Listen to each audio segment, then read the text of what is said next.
Good morning students. Class 12 Hindi medium का lecture 5।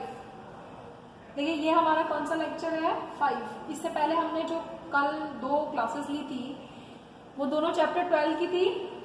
उसमें हमने क्या पढ़ा था? डिफरेंट टाइप ऑफ रिएक्शंस पढ़ी थी कार्बोनिल कंपाउंड्स की, जिसमें हमने न्यूक्लियोफिलिक एडिशन रिएक्शन, नाभिक स्नेही अभिक्रियाएं पढ़ी है, नाभिक स्नेही योगात्मक विलोपन अभिक्रियाएं पढ़ी है और ऑक्सीकरण और अपचयन अभिक्रियाएं भी पढ़ी है। ठीक है। अब कुछ अलग प्रकार की अभिक्रियाएं होती हैं जिनको हम नेम रिएक्शन से जानते हैं, जो कि नाम से पूछी जाती है आपसे, या आपको पहचानना होता है कि ये वाकई में कौन सी रिएक्शन है। उसमें फर्स्ट रिएक्शन आती है, that is aldol reaction. Aldol, ठीक है।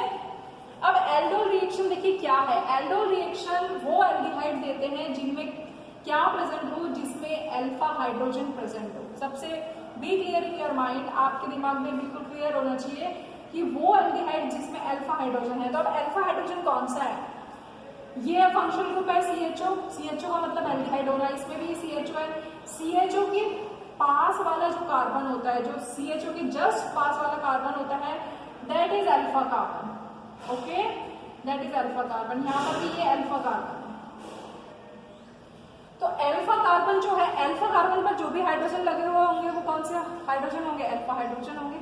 ठीक है। तो जब वो एल्डिहाइड जिनमें अल्फा हाइड्रोजन प्रेजेंट है, in presence of dilute NaOH, Tanu NaOH की उपस्थिति में अभिक्रिया करती है, तो देखिए क्या होता है, क्या प्रोडक्ट बनता है। आप यहाँ पर देखिए, ये एक अल्फा हाइड्रोजन है, ये एक अल्फा हाइड्रोजन है। मैं कैसे जोड़ रही हूँ? इसमें ये जो अल्फा हाइड्रोजन है, ये इस पे जुड़ रहा है, ये इस पे जुड़ रहा है, एक ही बात है। मैं इसको जोड़ रही हूँ इस पर। तो देखिए प्रोडक्ट कैसे बनता है, CH3C, इसका एक H इधर चला जाता है, OH, इसका 1 H goes to that oxygen, इसके पास एक H है ही, CH2CHO।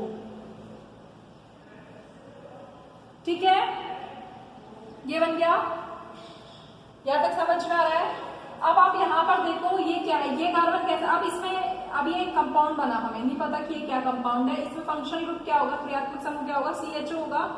अब इस CHO का ये वाला कार्बन जो है वो तो कहलाएगा अल्फा, और ये वाला कार्बन कहलाएगा बीटा, और इसके आगे वाला कार्बन कहलाएगा गामा। ठीक है। तो हमें क्या प्रोडक्ट प्राप्त होता है? जब कभी दो एल्डिहाइड जिनमें अल्फा हाइड्रोजन प्रेजेंट है, डाइल्यूट NaOH की उपस्थिति में क्या बनाते हैं? बीटा हाइड्रोक्सी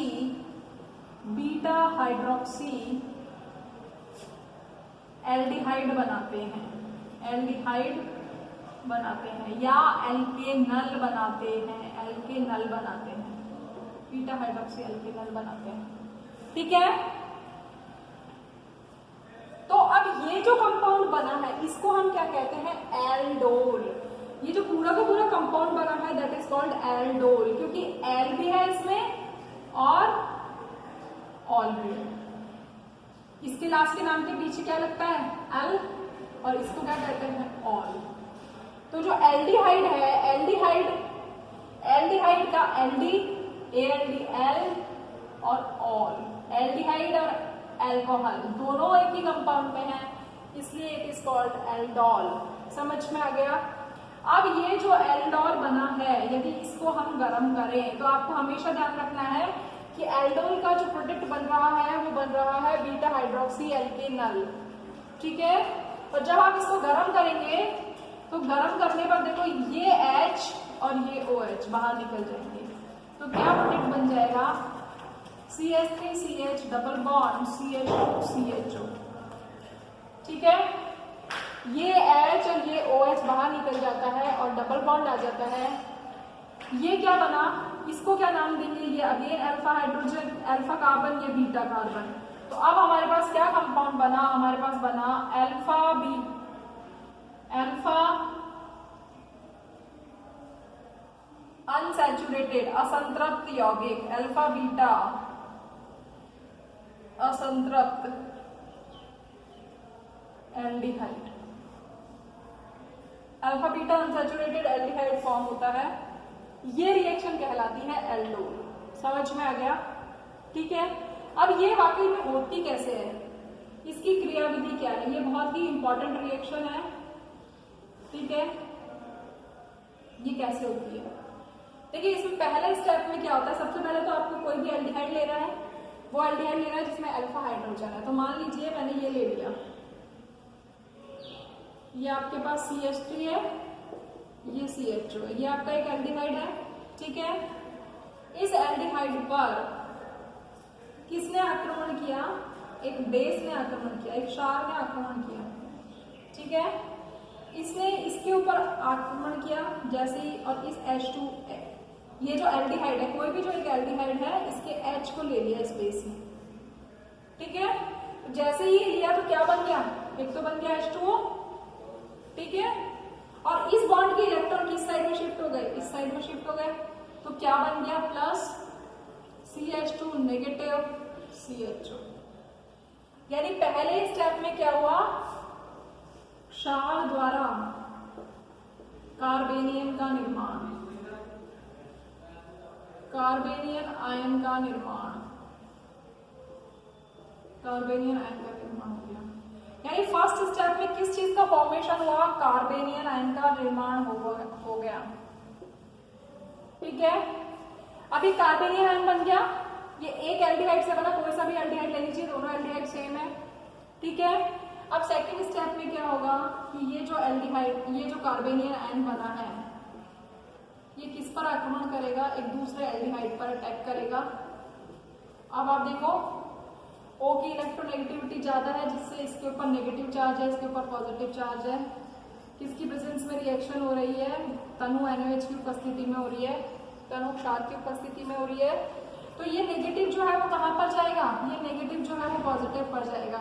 तो देखिए क्या बन जाएगा? CH3CO नेगेटिव CH2 CH2, ऐसा लिख दो, ठीक है। जो कार्बेनियन आयन था उसने एल्डिहाइड के ऊपर आक्रमण किया, ठीक है, ये प्रोडक्ट बन गया। अब क्या होगा? ये जो उत्पाद बना है, ये जो बना है, ये थर्ड स्टेप में क्या करेगा? जल से अभिक्रिया करेगा। थर्ड स्टेप में जल से प्रोटोनेशन होता है, प्रोटोनेशन, प्रोटोनीकरण होता है, ठीक है। तो देखिए CH3CO negative H CH2 CHO plus H2। अब क्या होगा? यहाँ पर नेगेटिव चार्ज है तो ये H आयन यहाँ आ जाएगा, क्योंकि H के ऊपर कैसा चार्ज होता है? प्लस, और OH के ऊपर कैसा चार्ज होता है? माइनस। ये इधर आ जाएगा और OH आयन निकल जाएगा, OH आयन तो अलग हो गया। क्या बन गया? CH3, क्या उत्पाद बना आपका? देखिए बना CH3 COH H CH2 CH2। यहाँ तक समझ में आ रहा है? सबसे पहले तो डायरेक्ट रिएक्शन लिखना तो आपको आना ही चाहिए। यदि वो क्रियाविधि पूछेगा तब क्रियाविधि बतानी है, अदरवाइज आपको डायरेक्ट ही निकालना आना चाहिए। सबसे पहले क्षार ने इसके H आयन को लिया, कार्बेनियन आयन का निर्माण हुआ, उसने दूसरे एल्डिहाइड पर आक्रमण किया, एक उत्पाद बना जो कि जल से अभिक्रिया करता है। तो H यहाँ पर जुड़ जाता है और एक ही उत्पाद बन जाता है, plus OH ion. OH ion कौन सा है? जो क्षार, जो स्टार्टिंग में काम में आया था, जिसने रिएक्शन में भाग लिया था, वो बाहर जैसे आया था वैसे ही बाहर निकल लिया, ठीक है। अब ये हमारे पास बना, जरा देखिए इसको, क्या है ये वही उत्पाद है CH3COH H CH2CH, यानी बीटा हाइड्रोक्सी एल्डिहाइड का बनना ही क्या है? एल्डोल रिएक्शन है। समझ में आ गया? Clear in your mind? अब आप यहाँ पर देखो, ये जो एल्डोल रिएक्शन है, ये रिएक्शन में क्या है? इस एल्डोल रिएक्शन में आपके पास ये रिएक्शन वाकई में किसकी है? ये रिएक्शन क्या शो कर रही है? ये यहाँ पर अल्फा हाइड्रोजन की अम्लीयता को बता रही है, एसिडिटी को बता रही है, उसकी रिएक्टिविटी को बता रही है, उसकी क्रियाशीलता को बता रही है कि एल्डिहाइड जो है, उस एल्डिहाइड में अल्फा हाइड्रोजन, अल्फा कार्बन पर जुड़ा हुआ हाइड्रोजन जो होता है वो कैसा होता है? एसिडिक होता है। एसिडिक क्यों होता है? क्योंकि देखो C डबल बॉन्ड OH, ये है ना एक एल्डिहाइड। अब ये समूह कैसा है? माइनस आई इफेक्ट का समूह है, यानी ये इलेक्ट्रॉन को अपनी ओर खींच लेता है, ये इलेक्ट्रॉन को अपनी ओर खींच लेता है। जैसे अब यहाँ पर यहाँ पर ये कार्बन लगे हुए हैं, ठीक है। तो अब इसने इस कार्बन से इलेक्ट्रॉन घनत्व को अपनी ओर खींच लिया इस कार्बोनिल समूह ने, तो ये कैसा हो जाएगा, इलेक्ट्रॉन न्यून हो जाएगा। तो इस बंध के इलेक्ट्रॉन इसकी न्यूनता को कम करने के लिए इधर चले जाएंगे, तो इधर चले जाएंगे तो H आयन जो है वो आसानी से बाहर निकल जाएगा एज ए H आयन। और H आयन निकलने का मतलब क्या है, H आयन निकलने का मतलब है कि ये अम्ल है। समझ में आ रहा है, ठीक है। दूसरी अभिक्रिया है क्रॉस एल्डोल अभिक्रिया। तो ये आपकी एल्डोल कंडेंसेशन कंप्लीट हो गई है, ठीक। उसके बाद आपके पास आती है क्रॉस एल्डोल। अब क्रॉस एल्डोल कैसे होगी, क्रॉस एल्डोल देखो किन में होती है, जो विभिन्न प्रकार के एल्डिहाइड और कीटोन होने चाहिए। यहाँ पर तो दोनों समान प्रकार के थे, लेकिन यहाँ पर दो विभिन्न प्रकार के होने चाहिए। तो मान लीजिए मैंने एक एल्डिहाइड ये ले लिया, एक एल्डिहाइड यानी एक तो एसिटाल्डिहाइड ले लिया और एक प्रोपेनएल्डिहाइड ले लिया, और दोनों की अभिक्रिया करा रही हो। तो अब आप देखो क्या होगा, यहाँ पर हमें 4 उत्पाद मिलेंगे। कौन कौन से, पहले ये वाला इसके साथ आक्रमण करेगा, तो इसमें अल्फा हाइड्रोजन कौन है, ये अभी आपको बताइए अभिक्रिया कौन सी है, अल्फा हाइड्रोजन से रिलेटेड है। तो अब आप देखो क्या प्रोडक्ट बनेगा, मैं छोटा छोटा लिख रही हूँ, CH3 CHOH। कौन सा वाला H, ये वाला H, ये H गया, ये H गया। तो अब आप देखो क्या बना, ये H यहाँ पर गया तो अब यही जुड़ेगा ना आगे, CH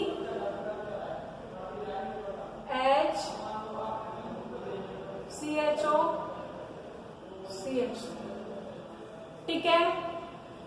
ये बन गया, यहां तक समझ में आ रहा है, ठीक। इसको हमने गर्म किया, इसको हमने गर्म किया तो यहाँ से H2 निकल गया, यहाँ से H2 निकल गया तो क्या बन गया, CH3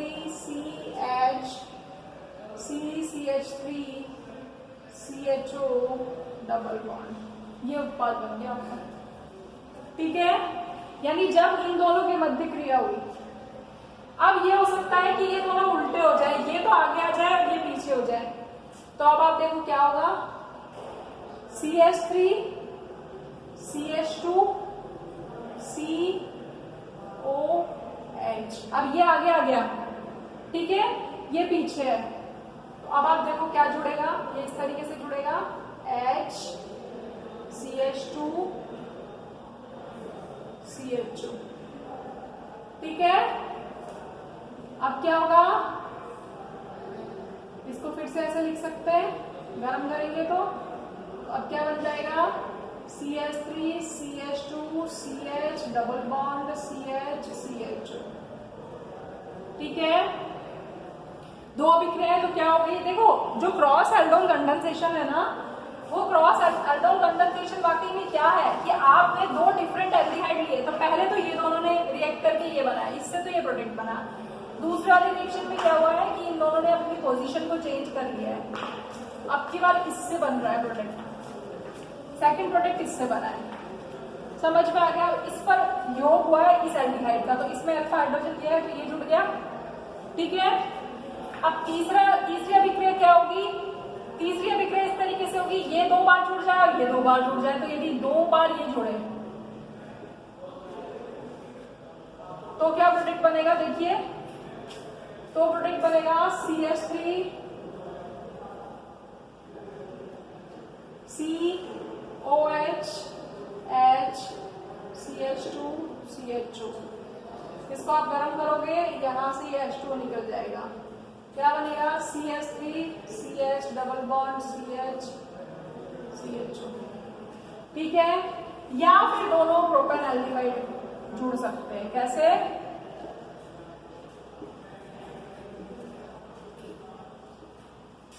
जब आप इनको जोड़ेंगे तो अब की बार आप देखिए क्या बनेगा, अब की बार जो बनेगा वो होगा CH3 CH2 CHO। अब इसमें यहाँ ये अल्फा हाइड्रोजन है तो H CH2 CH3 CHO, क्या बनेगा, गरम करेंगे तो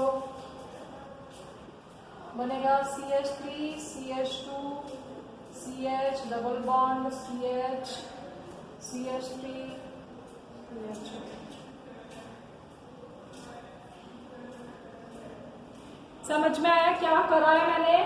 क्रॉस एल्डोल में हमारे पास एल्डिहाइड भी हो सकते हैं, कीटोन भी हो सकते हैं, सेम रिएक्शन है जो एल्डोल में थी, लेकिन यहां पर हमारे पास दो डिफरेंट एल्डिहाइड होंगे, ठीक है, और एडिशन बिल्कुल सेम ही होगा। तो इन दोनों के मध्य अभिक्रिया तो पहले एक बार ये जुड़ा, दूसरे में इन्होंने अपनी पोजीशन को चेंज कर लिया तो आपकी बार एल्डिहाइड इस पर जुड़ा, या फिर दोनों एल्डिहाइड हो सकते हैं, या तो ये दो हो सकते हैं, या ये दो हो सकते हैं, या ये दोनों हो सकते हैं, या ये दोनों हो सकते हैं। तो चार उत्पाद बन गए हमारे यहाँ पर, समझ में आ रहा है? तो जो चार उत्पाद बने, तो पहले तो आप क्या बनाएंगे? पहले तो आप एल्डोल बनाएंगे, सारे के सारे क्या है? एल्डोल है। अब आप देखिए एल्डोल कैसे है, इसको आप यदि नाम देंगे तो इसका नाम क्या होगा? इसका नाम होगा, यहाँ से आप चेन चूज करेंगे, ये वाली चेन चूज कर ली, तो आपका ये हो जाएगा 1 2 3 3 हाइड्रोक्सी, क्या नाम हो जाएगा? 3 हाइड्रोक्सी 2 मिथाइल ब्यूटेनल, ठीक है। इसको आप करेंगे तो अब आप देखो 1 2 3 4 5 कार्बन की चेन हो गई, 3 हाइड्रोक्सी 3 हाइड्रोक्सी पेंटेनल, ठीक है। इसको आप करेंगे तो 3 हाइड्रोक्सी ब्यूटेनल, ठीक है, और इसको करेंगे तो अगेन 3 हाइड्रोक्सी 2 मिथाइल पेंटेनल,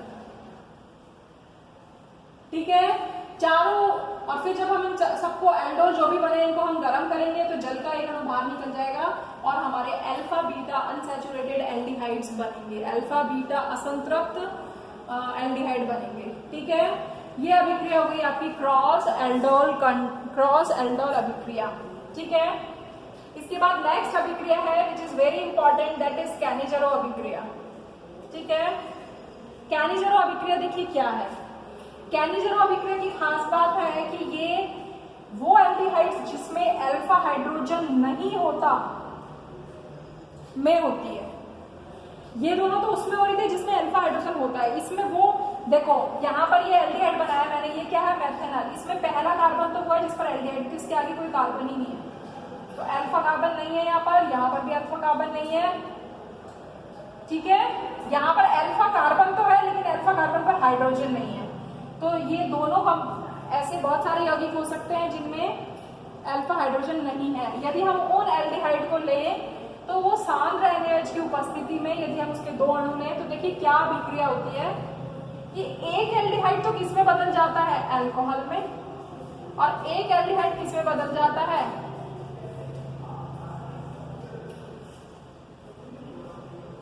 अम्ल के क्षार में, मतलब लवण में बदल जाता है, आप ऐसे कहो लवण में बदल जाता है। किसी भी कोई भी अम्ल है, किसी भी धातु के अम्ल किसी भी धातु का अम्ल बनता है, तो जब धातु जो है वो अम्ल के साथ जुड़ती है तो वो लवण कहलाता है, ठीक है। यानी आप ऐसे कह सकते हो कैनिजेरो अभिक्रिया क्या है? कैनिजेरो अभिक्रिया वो अभिक्रिया है जिसमें सांद्र NaOH की उपस्थिति में वे एल्डिहाइड या कीटोन जिनमें अल्फा हाइड्रोजन अनुपस्थित है अभिक्रिया कर अल्कोहल और अम्ल बनाते हैं, ठीक है। अब आप देखो यहाँ पर क्या हो रहा है कि एक एल्डिहाइड तो इसमें बदल रहा है, इसका मतलब क्या हो रहा है? यहाँ तो हो रहा है एक अणु का तो हो रहा है ऑक्सीकरण और दूसरे का क्या हो रहा है यहाँ पर?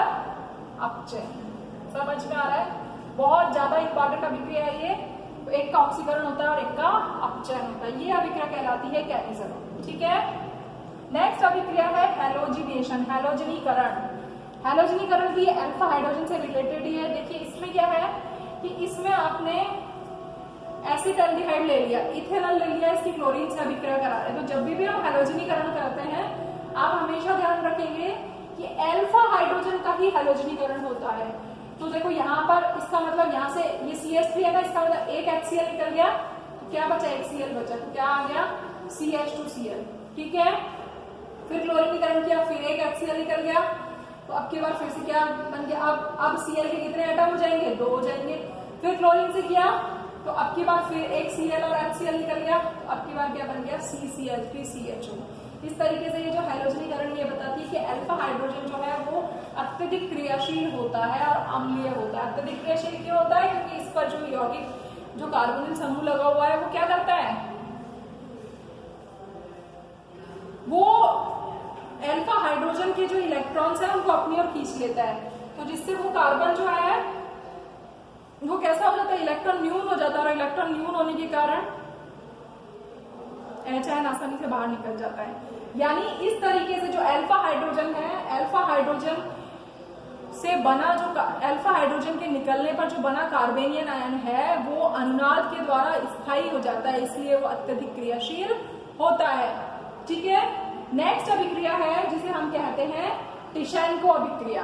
ठीक है, टिशेन्को अभिक्रिया देखिए क्या कहती है कि यदि हमने दो एल्डिहाइड लिए, ठीक है, और उनकी एल्युमिनियम ट्राई इथॉक्साइड की उपस्थिति में, ये क्या है इथॉक्साइड की उपस्थिति में क्रिया कराई, तो देखो दो एल्डिहाइड जो है बिल्कुल सेम कैसी अभिक्रिया होगी, कैनिजेरो जैसी अभिक्रिया होगी। यानी एक तो किसमें बदल जाएगा, अल्कोहल में, और एक बदल जाएगा एसिड में। यानी एक का तो हो गया क्या, अपचयन, इसका तो हो गया अपचयन। आपको मैंने बताया है इससे पहले भी कि एल्डिहाइड का अपचयन होता है तो अल्कोहल बनते हैं, और एल्डिहाइड का ऑक्सीकरण होता है तो एसिड बनते हैं, ये मैं बता चुकी हूँ आपको। तो यहाँ ऑक्सीकरण हो गया। अब क्या होगा, ये दोनों जो है, एक अल्कोहल बना एक एसिड बना, इन दोनों की यदि हम आपस में क्रिया करा दे तो आपको पता है अल्कोहल और अम्ल जब आपस में क्रिया करते हैं तो क्या बनता है, H2O बाहर निकल जाएगा, H2O बाहर निकल जाएगा।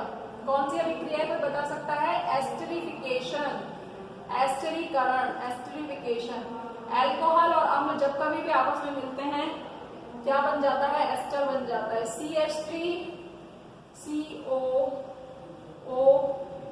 C2H5 क्या बन गया, ये एक एस्टर बन गया। कौन सा एस्टर बना, इथाइल इथेनॉएट, इथाइल इथेनॉएट। तो टिशेन्को अभिक्रिया वो अभिक्रिया है जिसमें क्या बनता है, एस्टर बनता है। आपको डायरेक्ट प्रोडक्ट भी याद होना चाहिए कि एल्डिहाइड से यदि एस्टर बन रहा है तो वो टिशेन्को अभिक्रिया है, यदि अम्ल और अल्कोहल बन रहा है तो कैनिजेरो अभिक्रिया है।